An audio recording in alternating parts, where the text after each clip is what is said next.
Well, a South African children's charity Feed a Child rather, has been first to apologize after running a controversial advertisement which showed a white woman feeding a black child like a dog. Yeah, you heard me right. A lot of racial undertones have been linked to that ad, and critics maintain that in a nation that has been plagued with colonial oppression and fervent racism for many years, it is insensitive to have a black boy behave as a dog, kneeling and bowing to a wealthy white woman. What do you think? Well, keep those tweets coming and let's have a look at this. We'll be right back.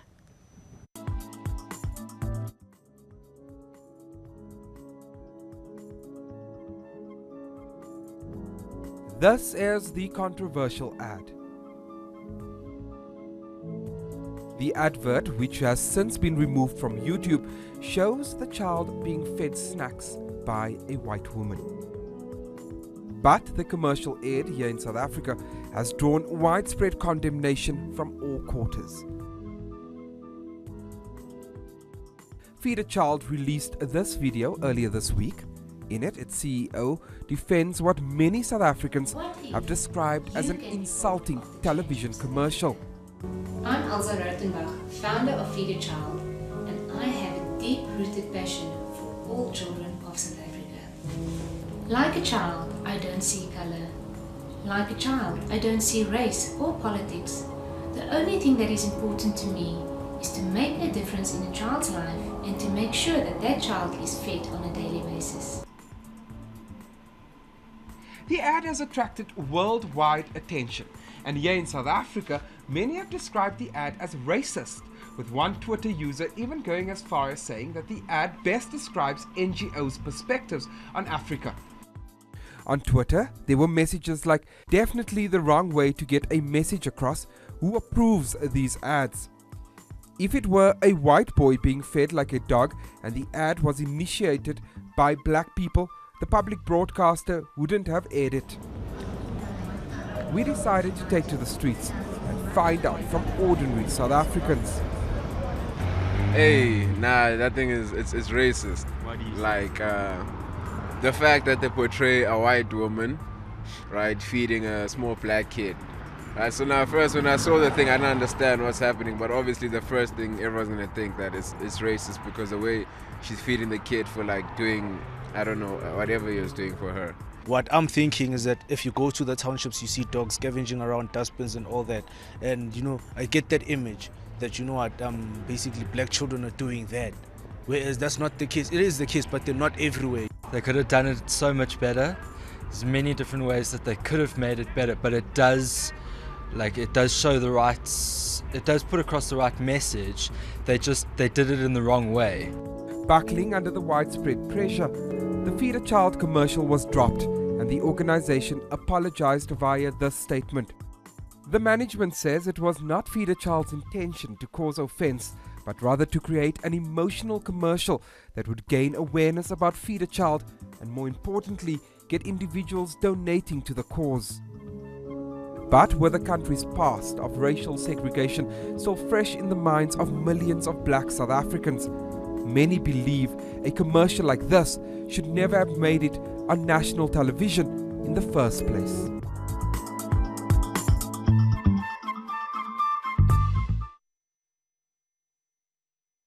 Welcome back. Now, I'm sure just like me, you have quite a lot of things to think and say regarding that package. Let me ask you, what was your first reaction when you saw that video? I waited. You waited? Let me explain. I wondered, you know, you try to be objective because they drill that into you. So you're like, what was the point? Because the first thing I saw was the expression on the child's face. It wasn't that he was black or white to me. It was the way he looked. He looked very subservient. He looked... Slavery. I mean, I have dogs at home, and they usually jump with all excitement when I'm giving them treats. Yeah, but he was very sober, like, you know, like, move here. He has this blank look sometimes. Yeah, when I saw that video, I didn't necessarily, you see, Feed a Child organization, you know, in my opinion, they meant well, but what counts really is the impression anybody gets when seeing that video for the first time. And they say that, you know, the ad is supposed to be a relationship between a parent or a ward and a child. But what I saw was it was a master-servant relationship. Actually, that's what I saw. Okay, reading, when I saw listening that to ad. that, listening to that report, you can tell that the intention of the organization was to pass across a message. You know, we heard people saying it's racist, but actually it's the fact, because black children actually live like that in terms of, you know, going through rubbish for food. Okay, let's but maybe could it have we'll been done? allow, You know, could it have been done in a different manner? maybe we'll allow our guests to deal with that. But before we bring in our guests, let's see what the online community has to say. Exactly, you're right. And Kelly Chapman, our very first Twitterer, says, please, but not like this, shaking my head. Hashtag feed a child. And a Volgan legal group says, hashtag feed a child had no idea that treating a black kid like a dog would be offensive because they are colorblind or idiots. And Dasola Adegoke says, feeding a white child or both, but then again, I believe it's also a sad reality cause. Whether we believe it or not, there are dogs that are actually fed. There are dogs that are actually fed than some children. But the real reality is that a starving child could be any color: white, black, green. Which I believe is the message the CEO, when you listen to her apology, you know, she was saying, like a child, I don't see race or politics. So that was the point she was trying to pass across. But like people are saying, could it have been done differently and still get the same message? And that is what we'll be talking about and getting our guests to join in. And joining in from South Africa, we have Angelo Fick. He's a social commentator for E-News Channel Africa. And we also have Jendile Hombo. He is an African affairs analyst. Welcome, Jendile. Welcome, Angelo. All right, Jendile, let's start with you. Now, there have been outcries that, you know, feed a child. The ad in particular was hugely racist. But in your opinion, what do you think? You've watched it. What was the response you got from that advert? Yeah, thank you very much. I think it's quite a difficult thing to basically pass a judgment of racism on that advert. That is not to say that that was the best that the advert could achieve in terms of its representational capacity. And my first impression in looking at it was that, well, this is a good concept, perhaps not 100% realized by whoever the company was that handled the production of that advert. And that only comes to mind when you think about the context in which, when about the socio-cultural context within which you produce, circulate any representation. Okay, you know what, we've been hearing a lot about it's the reality. Help us understand what exactly is happening in South Africa and why black children are, you know, the ones that are starving the most, according to what the ad is saying, and the ones that are feeding like dogs in some places. Jendile, did you hear me? Yes, I heard you, but there's quite a lot of noise there. Okay, so I'll repeat the question. What, can you paint a picture for us? What is life like for the average black child in South Africa from a poor background? Well, life for the average black child in South Africa is hectic. But again, that is not also to say that it is only the black child in South Africa that suffers the kind of ignominy that you people are talking about here. The average black child anywhere in the world is under pressure, especially when it comes to that child having the ability, or that child having the privilege of meeting the basic necessities of life, or getting the basic necessities of life. It's not just about food, it's much more than that.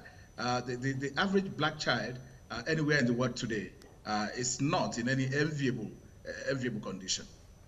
Okay, all right, Jendile, let me ask you this. Now, I understand, you know, a lot of, you know, emotional controversies that ad has generated so far. But looking at that ad, Feed a Child organization would argue that it is only a visual representation of what happens in reality. The clip, you know, to a large extent was not a work of fiction or fabricated. It is only visually representing what actually happens in reality. Now, on that note, don't you think that the controversies are somewhat a distraction of what, you know, the original message is supposed to pass across? What are your thoughts on that? Well, I wouldn't call it a distraction from the original message. What baffles me, though, is that here people are more concerned about race. And the question I ask is, what about class? Which becomes a problem not only to societies that are multiracial in nature, but even to societies which are uniracial.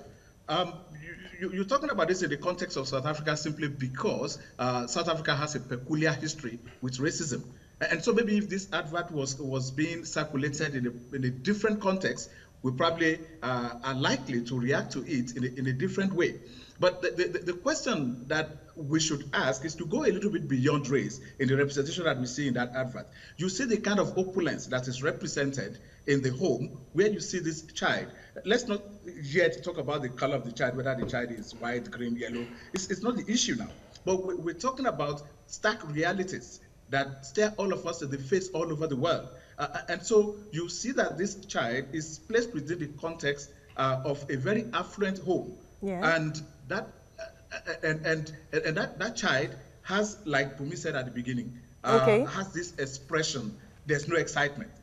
Again, if you take it beyond the human level, and if you take it to the subhuman level, where you talk about the example or the comparison of the pet that was used, even if that child were a dog, that would have been the same expression that you find on his face. All right, okay. Jendele, at this point, I want to bring in Angelo Fake. Angela, are you with us? Angelo, can you hear me? Yes, I am. Okay, great. Good evening. Good to have you. Now, we've been talking about the Feed the Child campaign. Okay, I can see you. Feed the Child campaign and the controversy it's generating in South Africa. Now, earlier, Jendele, he said this is peculiar. The advert is generating this kind of controversy in South Africa because of its peculiar history with race. Now, what do you think about? Do you think racism is still a problem in South Africa?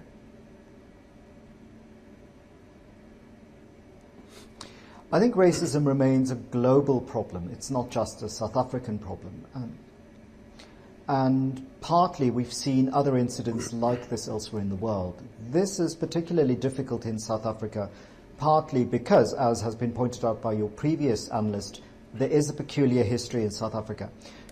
But there are other global incidents that echo it. So, for example, the extremely offensive cake baked for a government minister of arts and culture in Sweden to celebrate something which depicted a black woman's body that then was carved up and celebrated that looked like symbolic cannibalism.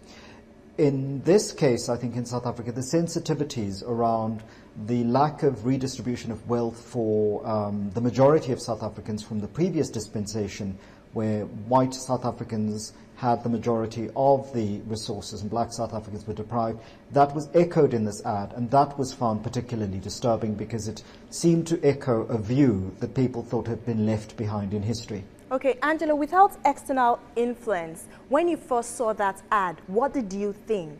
When you saw it without hearing any other information, what did you think?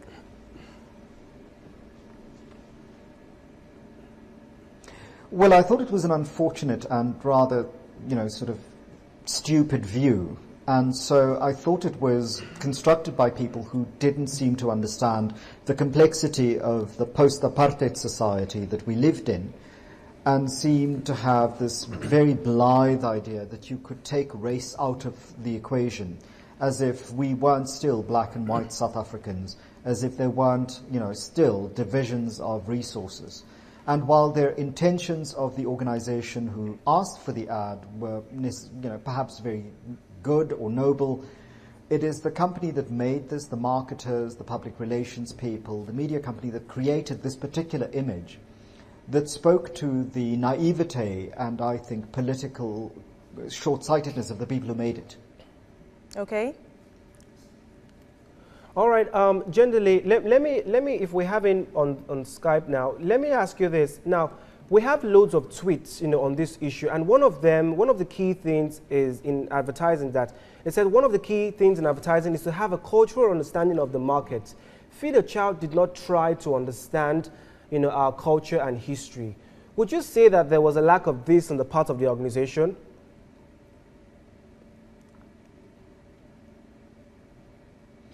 There was probably not so much a misunderstanding on the part of Feed the Child. I think Feed the Child has a very clear idea of who its appeal is supposed to go out to, which would be the majority of middle-class South Africans. All right, I Angelo. think that the ad agency that made this ad for them didn't understand what the implication would be. All right, Angelo, just a quick one. Now, what exactly are South Africans angry about? The fact that a white woman, fed a black child, or the fact that the black child was fed like a dog, in quotes. What exactly are South Africans angry about? If it were a black woman feeding a black child like a dog, do you think the reactions would be any different?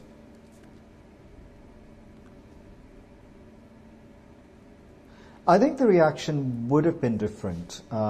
It would not necessarily have been not outraged. I think people would still have been angry. But the ways in which black women are figured in South Africa, a black woman feeding a child like a dog may have played off slightly less offensively.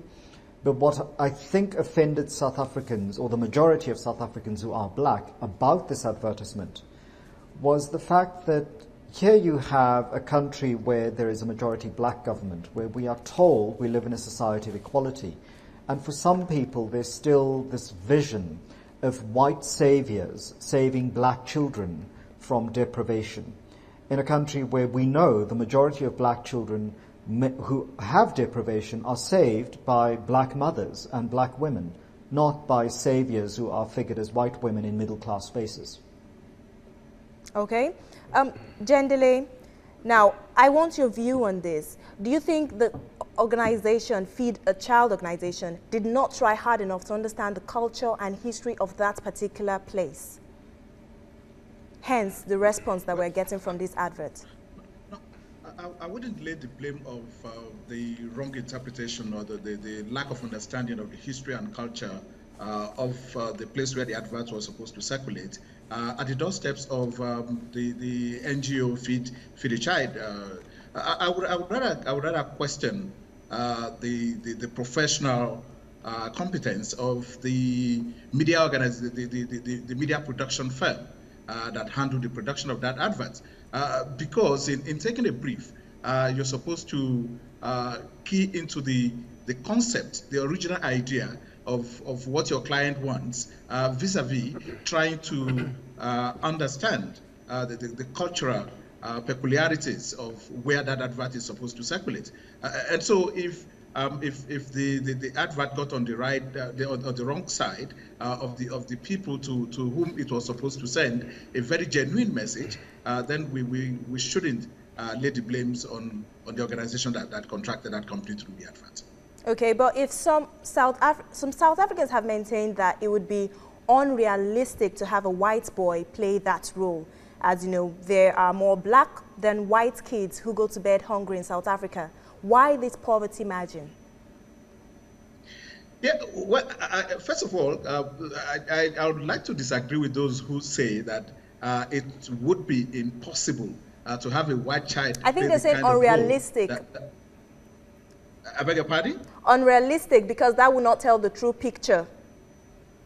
Yeah, okay, yeah. If what you're saying is about whether it's unrealistic or it's not unrealistic, yeah, definitely from statistics you would discover that the poverty rate in the country is still quite pervasive, especially among the black population generally. And that also peters down to the level of the kind of poverty that you find afflicting the average black child.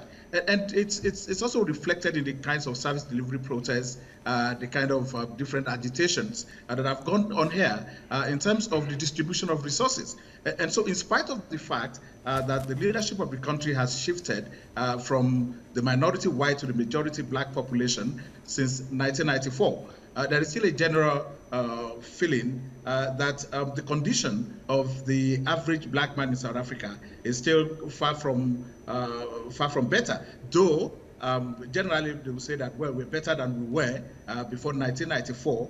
But then when you look at that very, very critically, the question then that you begin to ask is that how much of the opportunities are available translate into dealing with the average with the basic indices of poverty that still continue to show its face. All right. Largely among the black population. Okay, Angelo, we have heard a lot from Jendele, and he has pointed out something, and the fact is more white people are doing better than black people. Why is this? Why that margin? And why is it still the same, even 20 years post the apartheid?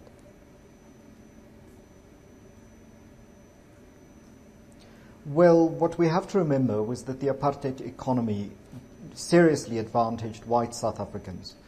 And black South Africans weren't just left out, they were actively deprived from participating in that economy by relegation to homelands and spaces. What this advertisement, I think, is invested in, which may speak to the ideas that the people who made it had, and there I agree with your other analysts, that the blame lies with the media company and the professionals who encoded this, that their understanding was vested in an old understanding of a South Africa where white people had the means and black people were the recipients of charity. And while they may have chosen to try and parody that in this ad, given the sensitivity of the matter, which was that this was an attempt to provide children with a new chance in life, it's very hard to use those parodic and sarcastic codes in an ad with this without offending people. Because the comparison of black people to animals has a long history in South Africa and in Africa. And this idea that white people will save black children from black adults was reinforced in that ad. And we've seen that play out unpleasantly elsewhere in Africa, for example, with Madonna's engagement with Malawian children. So this is not just a South African problem. This ad reveals a pattern that is vested in colonial ideas that somehow Europeans, or those who stand in for them, will save African children from African adults who are too incompetent to do it. And that it was that symbol that I think offended so many adult South African blacks who looked at this ad and thought, where are we and the hard work we do in an ad that figures salvation as white?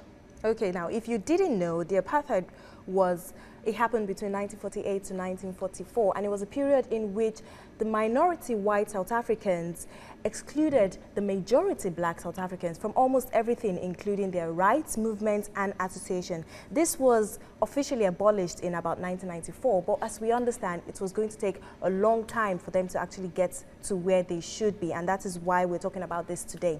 But we'll continue after this break, so don't go anywhere.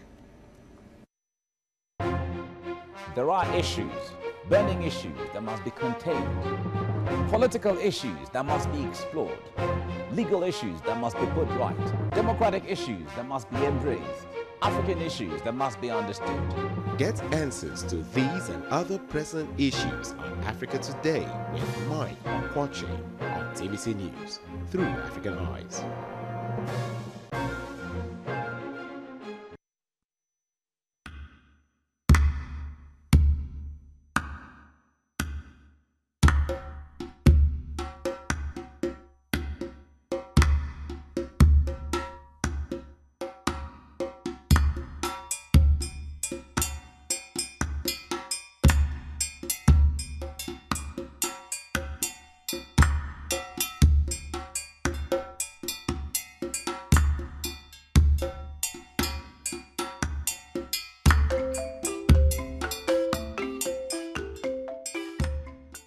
TVC News through African Eyes.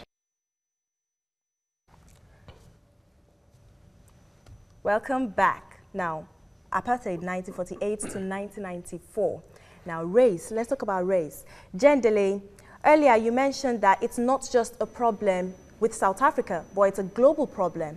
Why is race still a global problem? Well, race is still a global problem because it's a question of privilege. And as you know, privilege is always very difficult to catch up with, especially when it has a very long history, as we have seen all over the world. And the reason I say this is because the question of racism is quite a very dark historical reality of the whole world. and it's when we also want to deal with it, we probably need to deal with it alongside two other evils of colonialism and slavery. And so when you talk about racism, you should also be thinking about colonialism. You should be thinking about slavery as well. And so the reason why it will not go away quickly is because it's because we're dealing with individuals who have a psyche in which they believe that color determines so many factors, determines so many things about the capacity of an individual for self-realization.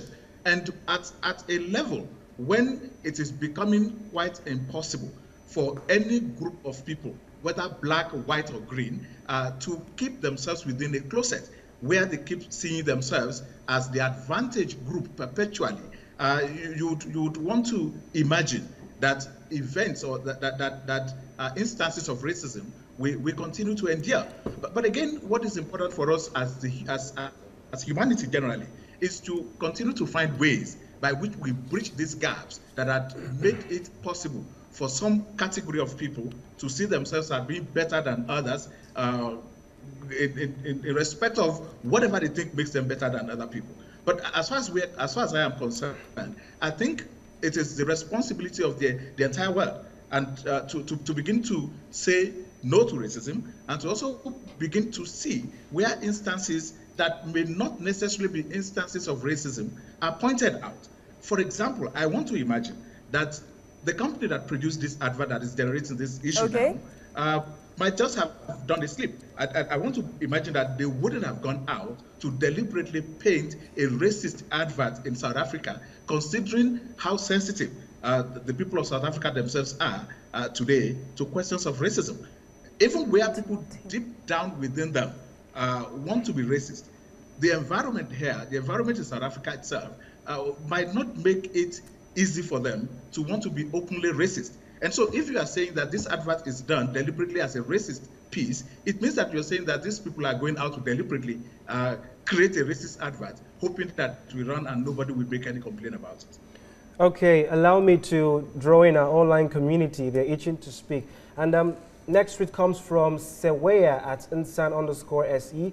And it says, maybe, just maybe, if the hashtag Feed a Child ad had included kids of other races, I would not have seen it as a racial undertone. And Mary Perold says, I get what the hashtag Feed a Child ad was trying to say, but it's just not suitable for the SA society with our racial history and current tensions. I guess we already trashed that. And Fulnick says, excuse me, that's not how you feed a child. That's just messed up. Why didn't the boy just get a plate instead? Good thought. And I Love You says, hashtag Feed a Child apologizes for racist ad. True. And Matom Felix says, that hashtag Feed a Child ad is so racist. And so is the person who shot it.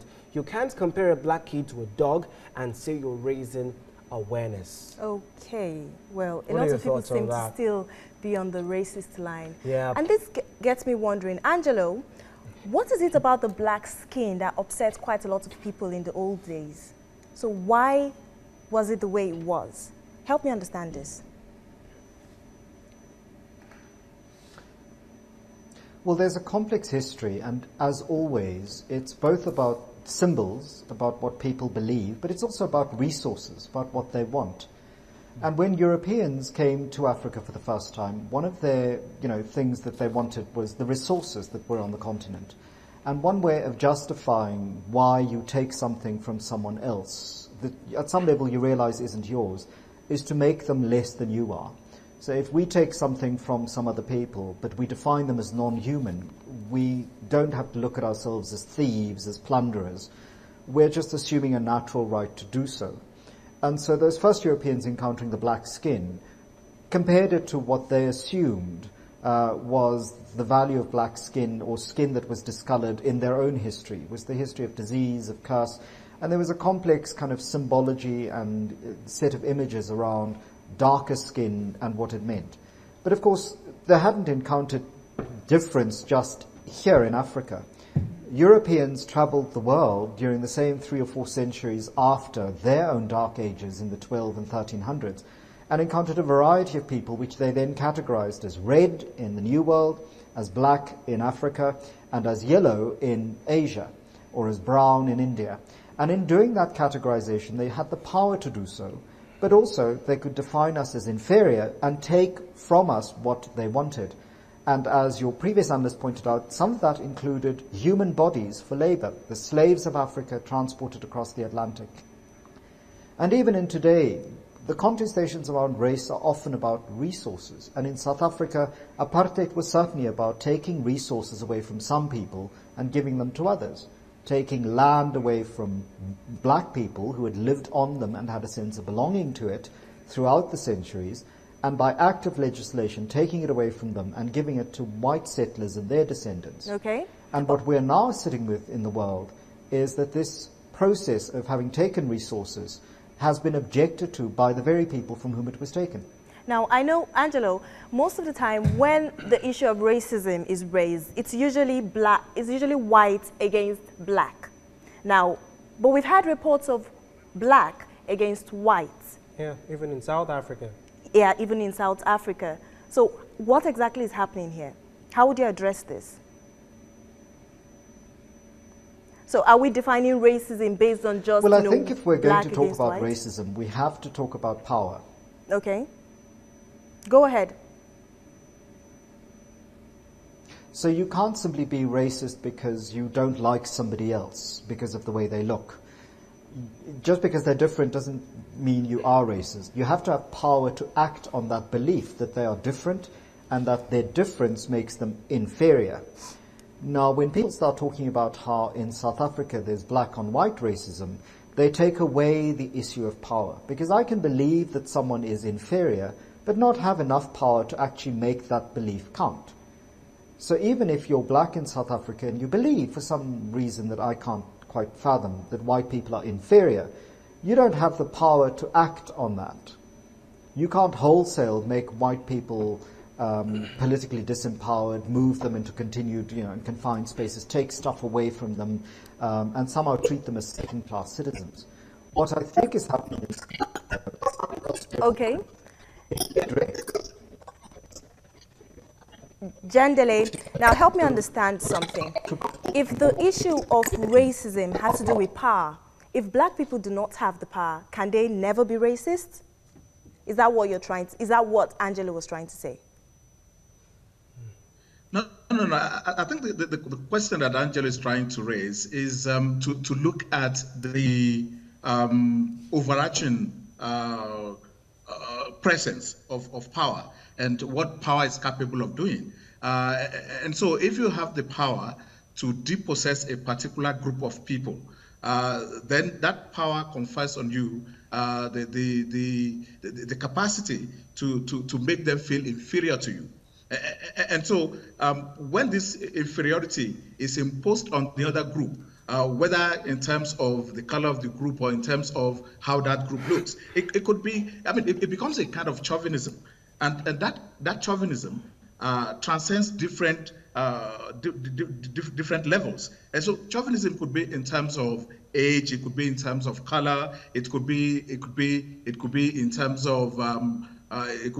terms of whether one is male or the other is female. It has different kinds of dimensions. And so I guess that is the point he's trying to make, which is a very valid point, in the sense that the first thing that you use to make the other one look less human than you is a form of power.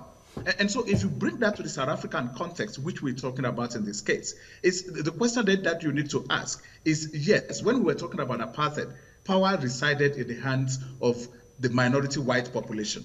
But today that South Africa is democratic, is practicing majority rule, where is that power? It's simplistic for us to imagine, for instance, that power is now in the hands of the black population, because we then still need to ask certain other questions in order to understand how that power is playing out. Since between 1994 and now, you would discover that it's a particular group of black elites who have held on to power. And what has that power translated into? Has it translated into a change in the condition of the majority black population? The answer is no. And so that is why they still need to do more, like they keep saying here. And so we need to, it's a very complicated thing. Okay. And all right, trying to understand and try to understand the complicity and the complications involved. We need to, and that is why I said we cannot treat race in isolation of class when issues like this emerge. All right. All right, Jendele, allow me to get your opinion on this. Now, sometimes what we tag as racism or racial discrimination, isn't it possible that it could be in fact self-inflicted by the blacks? Now, take for example, as a black South African who has a white boss. Now, with a complex, an inferiority complex, like you said, I might be tempted to see whatever he says to me or how he relates to me as racist, even though he may not necessarily have a racial inclination with how he deals with me as an employee. So what are your thoughts on that? Well, to say that racism in the South Africa context might be self-inflicted, or a feeling of inferiority complex might be self-inflicted, would be to be very unfair to the black population in South Africa. Because if apartheid was not a cozy situation. No, coming down to modern day racism I mean, now. See, the tendency is this. If you have gone through subjugation for too long, you are likely to find yourself in a situation where self-assertion becomes almost impossible. Okay. And that might not necessarily be self-inflicted. It might be because it's been done by circumstances beyond your control. And what I mean is this: when apartheid was in operation, there were institutions that backed it up. So it wasn't something it was a well thought out strategy to dehumanize a particular group of people to such an extent that self-realization itself becomes a very difficult thing. I mean, the Mandelas of this world were only lucky to have been able to break through that through constant protest and through constant self-assertion to say, no, I am not going to subject myself to this. And also they paid for it dearly. Okay. Well, all right, yes. Jendele, you brought in Mandela, and the 18th of this month is his birthday. Tomorrow, actually. Exactly. So he's tomorrow, Mandela Day, in South Africa. Now, what I want to know is, what is the mood going to be like tomorrow? Well, I think we need to wait for tomorrow to see what the mood will be like. But if what you do you judge by what you see on social media, I guess it's going to be very interesting because it's the first Mandela Day that is going to be celebrated without the man himself being around. It's something that's been imbibed by the entire country and even beyond, because a lot of people all over the world will tomorrow be dedicated, I think, 67 minutes to doing some form of assisting other people or assisting the less privileged or doing some form of community work, and I know that a lot of organizations, a lot of individuals in South Africa have started preparing for the day, and I guess it might be a little bit different from what we have seen in the past when the Mandela Foundation seems to be the one playing the key roles. But this time around, I know in memory of Madiba, a lot of people are really going to want to make a statement that yes, it is true that Mandela has passed on, but we still want to keep some of his legacies alive. But if Madiba were to be alive, Jendele, if Madiba were to be alive today, would racial tension still be an issue? I know he died not too long ago, but if he were to be alive today, what would he probably be saying about this? I know Mandela was a very cautious person. He was careful, he was measured in his statements. I wouldn't want to imagine what he would have said about this because it would be difficult. You hardly could predict Nelson Mandela on very different occasions.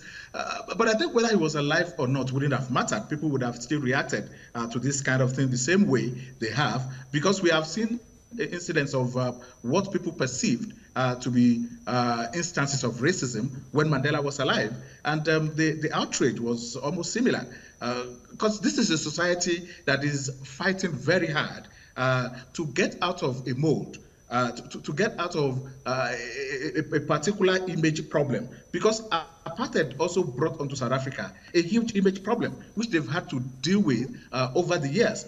And so anytime that people see anything that could be perceived as bringing back the memories of the inglorious days of racism in South Africa, they always come out heavily to criticize it or to condemn it. All right. All right. You want to know what the online community is saying? I certainly do. Okay, now we haven't tweets, and Angelica Pickles says, I will never donate another $1 to hashtag Feed a Child. That racist ad made me so sick to my stomach. I hope all sponsors pull from them. Well, Angelica, if everybody has that mindset, at the end of the day, don't you think the children will be at the receiving end? Well, on the other hand, there are several other charity organizations. And Valencia Davis says, usually I can shrug off racist arrogance or ignorance, but this had me stirred. This is so blatantly tasteless. Put lightly, hashtag Feed a Child. Do we have any towards Mandela Day? Probably. Mandela Day, not yet. Soon. Still coming. Now, Jendele, what is the way forward against racial discrimination in South Africa? Well, I think I would rather talk about the way forward about racial discrimination all over the world. And the way forward is for every individual to see themselves as being equal to other people, no matter what their color or the color of their skin is. And that also reminds me of the cry about reparations at the stage, because in the past people used to talk about reparations. That is one of the ways through which you can redress racism.